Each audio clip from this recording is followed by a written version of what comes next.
Uma boa tarde, velho Vamp.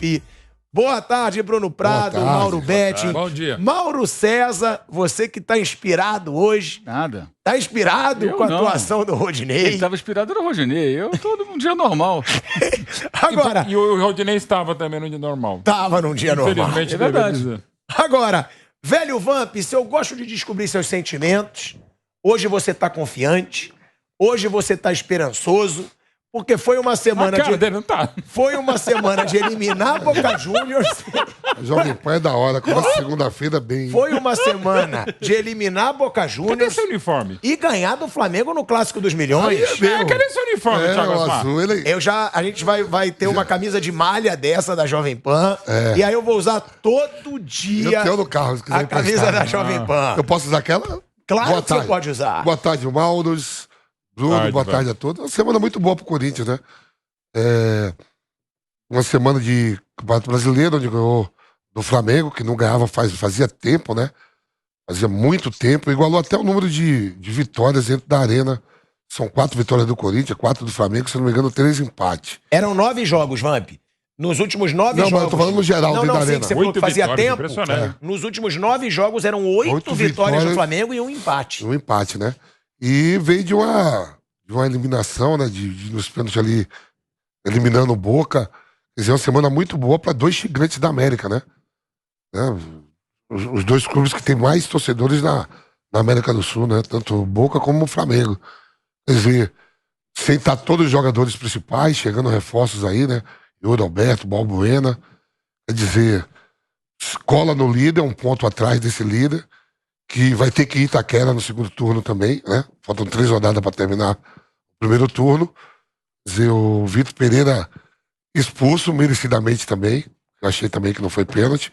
Mas, enfim, no tudo, Cássio, 600 jogos, Fábio Santos, 300. Uma semana maravilhosa o Corinthians, né? Não foi um jogo fácil, apesar do erro do Rodinei. O Corinthians ainda teve algumas 2 chances assim de bola parada na cabeça da área ali. O Roger Guedes bateu mal o asfalto, né? Ele fez um gol outro dia contra o Atlético Paranaense, outro dia fez no Campeonato Paulista. Ué, teve a arrancada do Roger Guedes também. No Também, final do jogo. E quase que o Pedro responde.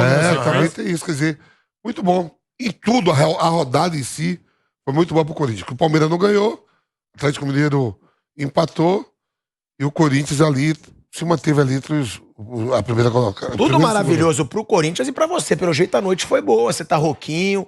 Eu ia perguntar o porquê da voz Quando também. você tá rouco é porque o ninho ficou movimentado. Eu vou falar o porquê. Eu não entendo esse negócio de vacina, né?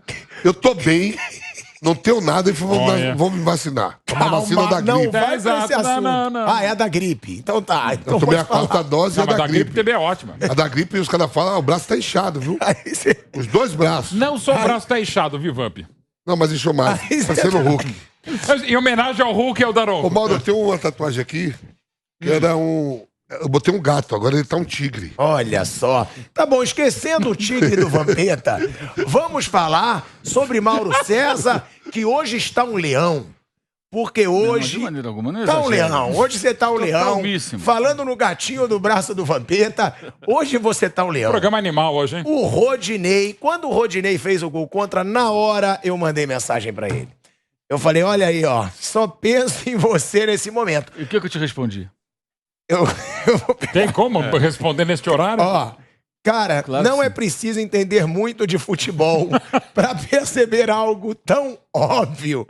Foi essa a resposta de Mauro César Pereira. Educado, porque elegante. Realmente eu elogiei, né? Depois do jogo contra o Tolima, que ele jogou muita bola, eu falei, ó, quando ele belo joga bem, cruzamento. tem que elogiar. E ele falou, espera, aguarde. E agora está aí o dia, Mauro César Pereira, do gol contra de Rodinei. Eu vou fazer um outro alerta. Léo Pereira. Fique atento. Mas tá jogando bem. Fique atento ao Léo Pereira. Essa semana tem um perfil no Twitter, acho que é Fly História. Ele fica recuperando jogos antigos, tá até legal, mostra lá os muito vídeos bom. e tal. Aí essa semana eles colocaram lá, a estreia do Jesus no Flamengo foi exatamente há 3 anos, né?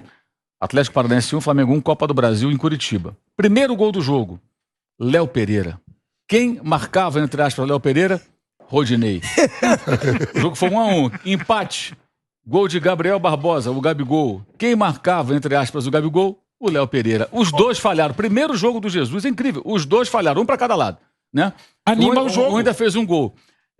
Vamos mandar os dois num combo para algum clube aqui de São Paulo, pra vocês verem como é divertido. Mas pelo menos é melhor do que 0x0. Vai 1 a 1 é melhor que 0x0. É muito divertido. Mas o mal, É melhor que 0x0. Os três melhores times do Brasil ontem só saiu um gol contra. Assim, agora, jogando. o que ocorre isso assim, a presença do Rodinei no elenco do Flamengo como lateral direito, só tem dois, né? O Mateuzinho, que é um jogador ainda muito jovem, ainda com muitos problemas, né, de formação. O Isla realmente não correspondeu, mas não ter contratado outro lateral e não ter liberado o Rodinei ao final do ano passado, por exemplo, é uma demonstração de total desconhecimento de futebol. A informação que eu tenho é que dentro do conselho de futebol do clube havia quem defendesse a liberação do jogador. Negocia, empresta, dá, faz o que quiser. Libera ele, não tem condição. Esse cara chegou no Flamengo no início de 2016 com o Muricy Ramalho. O Muricy era o técnico, olha quanto tempo. Ele foi emprestado ao Internacional. O Inter fez a loucura de pagar um benfeitor. Pagou R$1 milhão para ele enfrentar o Flamengo naquele jogo na reta final do Brasileiro de 2020, já em 2021 no Maracanã. Naquele jogo, o Inter fez 1-0, o Flamengo empatou com a Arrascaeta. A jogada foi do Bruno Henrique. O Rodinei falhou clamorosamente na marcação ao Bruno Henrique. Gol de empate. Depois ele deu um pisão no tornozelo do Felipe Luiz e foi expulso. Final 2-1, gol do Gabigol no segundo tempo. Ali foi, na verdade, a decisão do campeonato. Se você pensar na classificação final, ali se decidiu. Ele decidiu, de certa forma, né? Ele prejudicou o Internacional, que foi irresponsável a ter escalado o jogador, ainda pagando R$1 milhão pro Flamengo. E o Flamengo nem assim aprendeu. Isso é desconhecimento de futebol. Os caras não entendem de futebol. É muito óbvio isso. Quem defende... mas o Rodinei não pode jogar? Ele pode jogar num time de investimento menor, que tem ambições menores. Um time tecnicamente compatível com o nível dele, que é um jogador mediano para baixo. Até como ponta direita, né, Mauro? Do meio para frente. Jogar, porque ele vai melhor ofensivamente. Jesus, e, assim, o técnico que melhor entendeu o Rodinei, na minha opinião, desses últimos foi o Renato. O Renato escalava o Rodinei só do meio para frente. Inclusive, contra o Corinthians no ano passado, ele pôs o Rodinei no segundo tempo, ele cruza o Bruno Henrique faz o gol de cabeça. Foi 1-0, jogo do Maracanã. O daqui foi 3-1 em São Paulo. Para o Flamengo. O Flamengo não perdia para o Corinthians desde 2018, quando perdeu na semifinal da Copa do Brasil com o comando do professor Barbieri. Aí iniciou essa sequência de 8 vitórias e um empate com o Dorival, no 3-0, né, na Neoquímica Arena, que na época nem tinha esse nome, nem Itaquera. E não tinha perdido mais. E ontem perdeu para um Corinthians que não tinha chutado uma bola no gol até o momento. E não chutou até fazer o gol. O gol foi contra. E acho também que o Dorival exagerou. Deu uma de Renato Gaúcho, né? Que poupava, né, na época do Grêmio, no Flamengo, de certa forma, não pôde fazer isso. Poupava muita gente para jogar a prioridade no mata-mata. Eu entendo que o Flamengo deu uma atenção maior à Copa do Brasil, porque se complicou dentro do brasileiro com uma sequência ridícula de derrotas. A campanha é patética nesse primeiro turno. Mas não dava para ter um meio-campo. Os garotos não jogaram mal, mas o meio-campo com 2 jogadores que há poucos meses jogavam no Sub-17, gente. O Matheus França tem 18 anos recém-completados. O Vitor Hugo Idem, 18 anos recém-completados. Junto com eles, um de 21, que é o João Gomes. E depois o outro mais experiente, de 25 recém-completados, que é o Thiago Maia. Fosse um jogo, de repente, mais leve, mas bem ou mal, mesmo com desfalques, é o Corinthians em Itaquera, a torcida contra. Você não pode. O Everton Ribeiro tinha que ter jogado, o ataque tinha que ser Pedro e Gabigol. Você não mesmo Vitinho. fala no campeonato de pontos corridos que tem que ter paciência e olhar as rodadas. Então tinha que olhar essa rodada, Exato. a situação e ver. Eu tava olhando o Palmeiras e o Atlético Mineiro só com quase toda a sua cavalaria. Sim. Com jogos também importantes no meio de semana. O próprio São Paulo. Sim. E a sequência do Flamengo. O torcedor do Flamengo que tá falando, mas era o time misto. Do Corinthians também. Sim, mas o Flamengo. Tem que deixar isso claro. O Corinthians poderia ir. Não, porque o Corinthians porque precisava. estava lesionado. Não, mas eu não tô falando por opção. O Corinthians porque, colocou... mas o Flamengo jogou com o time misto, ok, perder. Não. Quem ganhou do Flamengo foi o time misto do Corinthians. Sim, também. Mas o Corinthians colocou quem ele podia colocar. Quem ele podia. Exato, é diferente. Não Agora, foi por opção. O Flamengo abriu mão de algum jogador. Por exemplo, o Arrascaeta não vai jogar porque sentiu lá. Se fosse Flamengo e Atlético ontem, jogava Arrascaeta. Acho que o Lombardo vai jogar. Sim. Toma lá um negócio qualquer lá e vai jogar. Agora não, tudo bem, entendo. Agora, o ataque, Gabigol e Pedro, saiu tão bem quarta-feira. Você tem esses dois com presença ofensiva, você intimida mais seu adversário, você ameaça mais. Tem o Everton Ribeiro para organizar o meio-campo, então que ele mantivesse o tal do 4-3-1-2, né?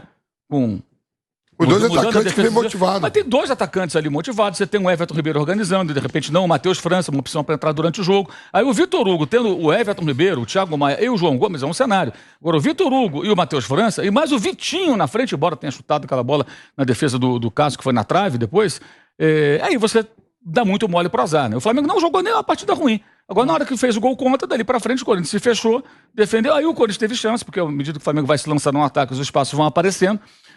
Acho que o Dorival foi mal, mas não foi uma decisão só do Dorival. A entrevista do Marcos Braz aos repórteres depois do jogo, fica bem claro que aquilo era uma posição do clube, que ele fala, não, quarta-feira, não sei o quê. Quer dizer, os caras só estão pensando no Atlético Mineiro. E se não se classificar? E se perder nos pênaltis, for derrotado ou empatar o jogo, ganha de 1-0 e perde nos... Como é que faz? Aí perdeu pro Corinthians, porque colocou um time mais fraco do que deveria, e fica fora da Copa do Brasil. Agora vamos jogar tudo contra o Corinthians na Libertadores. O Flamengo tem um elenco muito caro para ficar nessa situação. Eu acho que é um erro atrás do outro. E a questão do Rodinei é que você pega 4 jogadores, Cebolinha, Pedro, Gabigol e Arrascaeta. Esses 4 custaram aproximadamente 60 milhões de euros. Os 4. Um time no Brasil que tem 4 jogadores que somados custam 60 milhões de euros, não pode ter Corinthians do estádio. Não pode ter um lateral, não pode ter um lateral direito do nível do Rodinei. Quando o Márcio Araújo saiu do Flamengo, havia que defender o Márcio Araújo também. Você deve lembrar disso, né? Impressionante a loucura. O Márcio Araújo, o Rodinei, são jogadores de um outro momento do clube. Então, quando o Márcio Araújo sai, ele vai jogar em times menores. É o que vai acontecer com o Rodinei. Talvez um Inter da vida, eu falo Inter da vida porque foi o clube que o contratou, se atreva a utilizá-lo de novo, até aprender. Lembra que o Paulo Sousa escalava o Rodinei no começo? Porque até perceber que na defesa é um desastre, o cara se impressiona, o cara é muito forte, ele tem força no apoio. Você fala, pô, esse cara aqui no sistema com 3 zagueiros... O Vidal ficou empolgado. O Vidal falou, El Avião, toca no El Avião, porque tá vendo o avião no ataque. Agora, vai ver o avião na defesa, o que é? É um desastre. O erro técnico dele no gol contra é um negócio assim de pelada de casado solteiro, gente. Uma bola, ele estava sozinho, sem pressão. E na origem do lance, o Adson faz o cruzamento, ele não oferece nenhuma resistência. Ele não bloqueia, ele não impede o cruzamento. O Ayrton Lucas também, do outro lado também permitiu. Então, assim, é absurdo, foi absurdo o que aconteceu, porque é algo que é pedra cantada. E agora os caras perceberam, então, dentro do clube, precisa de um lateral. Quem? Tem o Montiel. Montiel é um jogador de 10, 11 milhões de euros. Não precisa, tem que ter um lateral, que seja um jogador até razoável, mediano. Mas que o técnico escada e fala, fulano, você vai jogar aqui na lateral direita, tá zagueira Você fulano. pensa nomes, Mauro? Eu fico me perguntando, o lateral é uma posição muito carente, né? Eles têm um centro de inteligência. Não é possível que você não ache um jogador que possa jogar na lateral direita. Um jogador que saiba se posicionar, que saiba marcar um jogador adversário. Eu acho até que o Dorival deveria pensar num zagueiro ali, se ele não tiver um lateral. Em adaptar, treinar, como o Rogério Ceni treinou o Arão de zagueiro, o Arão que é volante, meio campista, adaptar um lateral. A Alemanha foi campeã do mundo com um lateral esquerdo que era um zagueiro. O Liverpool, campeão aí várias vezes nos últimos anos, cansou de usar jogadores improvisados. É comum acontecer lá fora, porque não tem condição. O Mateuzinho é muito fraco defensivamente, né? E o Rodinei é um desastre.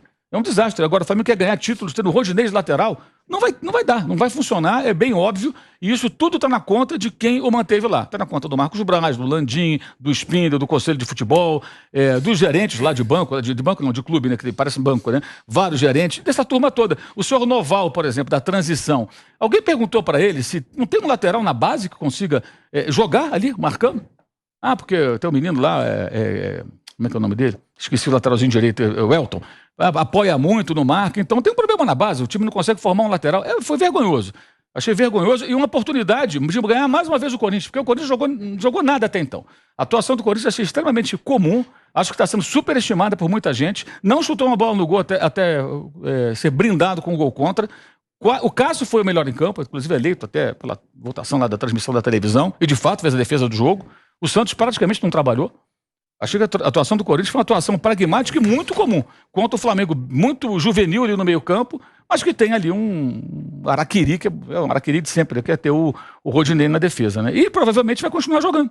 Não tem outro, então vai continuar o Rodinei. Imagina o placar do Maracanã no sendo o Rodinei quarta-feira contra o Atlético. Qual a reação do torcedor? Nossa, que maravilha, tudo que a gente queria. Viemos aqui para ver o Rodinei. Como diria o Vanderlei, vim aqui só para te ver, né?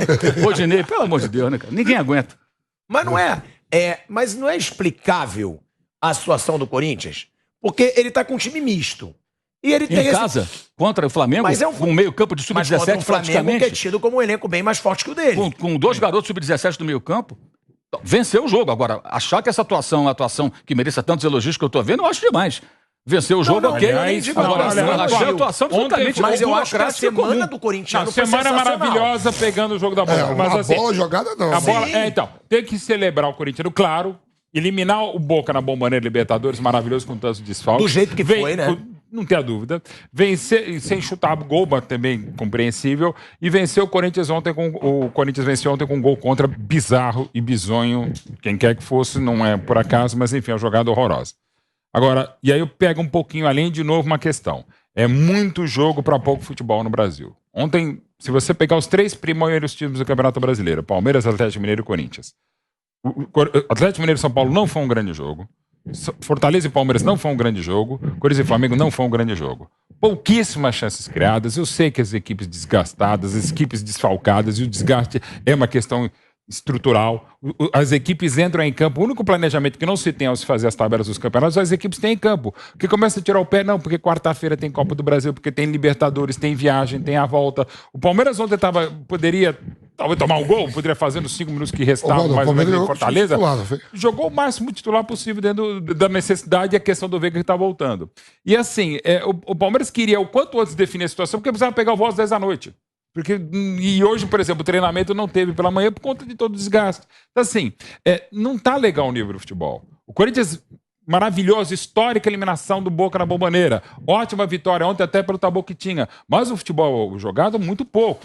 Corinthians, muito pouco do Flamengo, muito pouco do Palmeiras, muito pouco do Atlético Mineiro, pouco do São Paulo. E a única coisa boa, que também não é novidade, é o seguinte. Ontem, nesse jogo na Arena Castelão, era o líder do campeonato contra o Lanterna. E é o único campeonato das grandes ligas do mundo, e a gente está muito longe de estar no nível de um futebol pentacampeão, é que o único campeonato que você imagina que pode acontecer o que aconteceu ontem. O Lanterna segurar o líder, ainda que o Lanterna que acabou de ser eliminado no mata-mata, também estava desgastado pela viagem, pela derrota, animicamente e tal. Então, assim, é muito pouco futebol. O corintiano, claro que tem que celebrar, mas tem que ficar preocupado, porque mesmo tão desfalcado, não está jogando bem. O Palmeiras está caindo, está definhando, pode crescer, como, por exemplo, foi contra o seu, com o adversário fraquíssimo, mais mérito do Palmeiras. Uma bilionésima goleada de 5-0 em Libertadores. Não é qualquer time. Mas o Galo também não tá legal. Então o nível do futebol é emocionante, mas o nível do futebol brasileiro continua muito baixo. Sim, mas é o que eu falo. Isso também tem muito a ver com o calendário. Não, tem totalmente. Porque os caras totalmente não esse calendário intenso, insano e absurdo. Os jogadores tinham que pegar o começo, que é legal também, a manifestação que todos fizeram. Na hora que começa o jogo, dá a bola pra trás e todo mundo segura. Devia ficar 90 minutos. Aliás, alguns momentos, até o próprio Flávio Prado colocou no momento Tectoy, a melhor coisa que aconteceu no Mineirão foi isso. Porque teve pouco futebol. Aliás, e quando tem, é quase que são 20 jandrês que pega, se joga, se mata, acaba com o jogo. É insuportável, pô. Ontem, só pra quebrar o clima aqui, né? Eu não sabia que o Rodinei ia fazer o gol contra. Aí, ontem pela manhã, às 9 da manhã, eu tava lá em Mogi Mirim. Certo. Master do Mogi Mirim, de todos os tempos, contra o Corinthians. Aí quem tá no Corinthians, né? Eu cheguei no vestiário e tá Zé Maria, Vladimir, Ataliba, Birubiru, Batata, uma galera, né? Índio, todo mundo. Aí os caras, quando eu cheguei, os caras vão, Peta, dá logo a primeira resenha. A primeira resenha, eu digo, ó, a gente ia jogar contra o Palmeiras, o Evaristo falou, bola parada, Vampeta, marca o Clebão, Índio, Marco Oséias, Ricom, Marco Batata. Aí eu falei, pô, mas marcar o Batata, professor? O Batata é nosso. Não, nos últimos 3 jogos ele fez 3 gols contra, então ele é um perigo, marca ele. Aí agora no jogo de quarta... Alguém vai marcar o Rodinei.